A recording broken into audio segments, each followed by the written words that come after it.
The Witcher 3 is one of the strongest RPGs I've ever played. Everything about it screams quality and passion. There are literally 3 things that I dislike about it. The first one being that there are times where you have to fucking fight the controls. I don't know why, but Geralt and Roche just control like shit sometimes. It's so annoying. I 100% recommend choosing the alternative controls that are offered in the menu. The second thing is weapon durability. I hate it in Breath of the Wild. I fucking hate it in this. I hate it in every video game. Stop breaking our weapons that we earned. Fuck off. The last thing I don't like is the fucking fall damage. You play as a mutant beast and he could die from like 3 meters. It's ridiculous. I know he's wearing heavy as armor, but this is Geralt, man, we're talking about. Just look at him, bro. Now, besides all of that, this game is a masterpiece. 10 out of 10. Holy shit. Let's start at the visuals, man. This game was created by CD Projekt Red, who at the time was not well known, and they created this, man. A living world full of atmosphere. Environments paint the picture of what the world has to offer. The introductory region, White Orchard, is a burst of innocence as it represents color,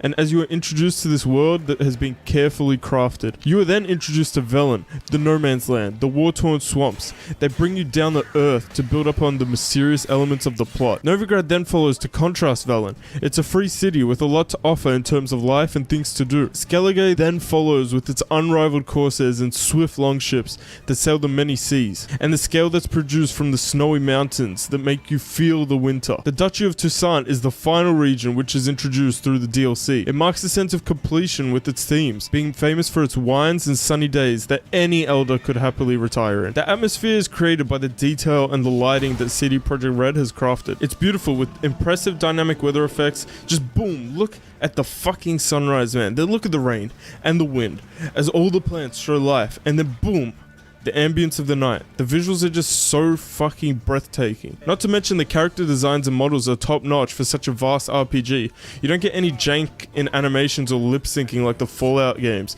From the main protagonist Geralt to some fucking random NPC in a side quest, everyone's story is told through their clothing, their scars, their deformations.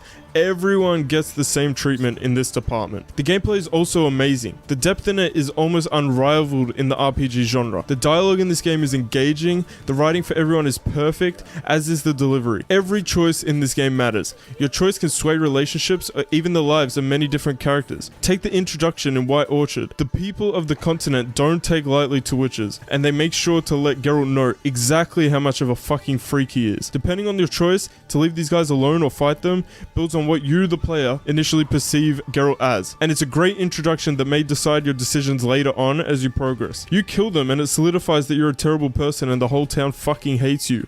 You walk away and you're still a freak. There's no winning in this situation and it reflects the harsh reality of this world. Anyway, back to the gameplay. Jesus, there's so much I want to fucking talk about. Geralt's got 2 swords, silver for monsters and steel for humans. At this point in the series, Geralt is well experienced and he truly feels like it, with elegant combat that is sharp, quick, and extremely satisfying. Just look at this shit. Fucking, he's like a ballerina, man. The Witcher signs are the magic of this game and they spruce up your combos. They add strategy to every encounter. Art is a blast of energy. Igni is fucking burning cunts. Yerden is a trap that slows down all enemies in its range. Quen is a shield bubble that gives you extra hits. And Axii leaves enemies in a confused state. Axii can also be used in conversations to manipulate people's responses. Now, witches are all about monster hunting. With an in-depth bestiary that highlights each monster's strengths and weaknesses, you can also create oils for your swords to attack at weaknesses even further. Potions and alchemy can be used to gain an advantage against your opponents, but be careful not to use too much because that leaves you with negative consequences. You also have armor and weapon crafting and repair. Fucking hate that fucking shit repair. The skill tree is also full of depth that helps you build Geralt however you like. Do you want to go full alchemy? You can. Want to go full offense? You can. The main story is also insanely engaging, with many characters coming together to find Ciri, who is capable of traveling through space and time. It's all about coming together to defeat the Wild Hunt, who want to exploit Ciri's powers, and building that relationship between Geralt and Ciri. You can also choose between love interests Yennefer and Triss, who both have a long history with Geralt. The side quests are also just as good as the main story.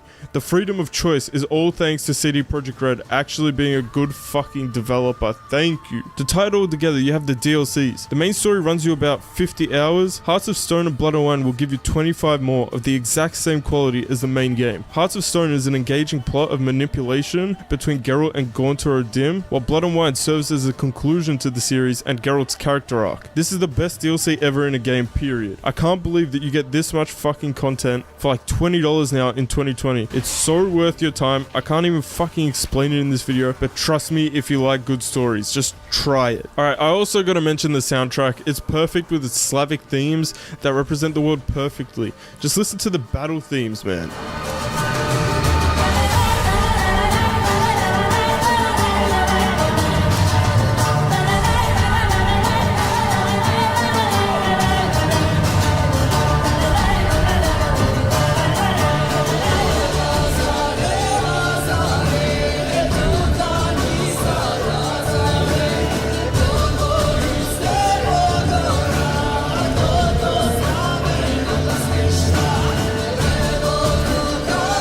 Now the mods for this game do not get enough credit either. They are dumb easy to install, literally drag and drop, and can fix any problems that you have in the game. It also makes the game just better. I don't have to deal with weapon durability or the broken fall damage.